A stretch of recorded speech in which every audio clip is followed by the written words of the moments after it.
Welcome to Jalpa's kitchen stories. આજે આપણે બનાવીશું ક્રિસ્પી મેંદા સ્ટીક. બોલમાં લઈ લેવાનું છે. તમે બટરની જગ્યાએ ઘીનો પણ યુઝ કરી શકો છો. અમે લીધું છે જીરું પાવડર, મરી પાવડર અને સ્વાદ પ્રમાણે મીઠું. હવે આમાં સમાય એટલો જ મેંદાનો લોટ નાખી અને આપણે લોટ બાંધવાનો છે.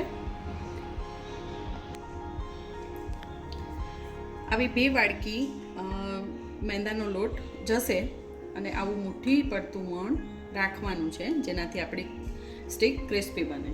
હવે આપણે પાણી લઈને લોટ બાંધી દઈશું.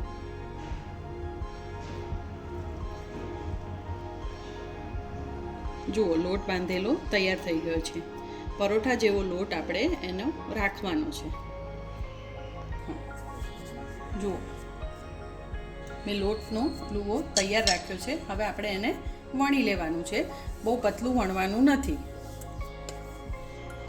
જો આપણો રોટલો બનીને તૈયાર છે. હવે આપણે એને સ્ક્વેર શેપ આપી દેવાનો છે અને ત્યાર પછી આપણે એની સ્ટીક બનાવવાની છે.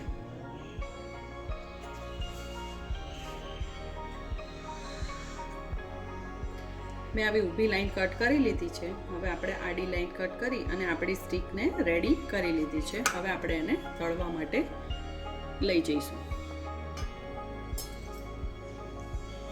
હવે આવી રીતે આપણે એક એક કરીને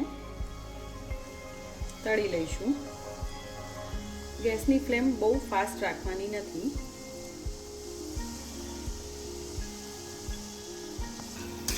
જો આવી રીતે ગોલ્ડન બ્રાઉન કલરની થાય ત્યાં સુધી આપણે એને તળી લેવાની છે. આપણી સ્ટીક રેડી થઈ ગઈ છે. આપણી સ્ટીક બનીને રેડી છે. હવે આપણે એના પર આ બનાવેલો મસાલો સ્પ્રિંકલ કરીશું, જે મેં લાલ મરચું પાવડર અને સંચળથી બનાવેલો છે. જો બાળકોને ખાવું હોય તો તમે ચાટ મસાલો પણ સ્પ્રિંકલ કરી શકો છો.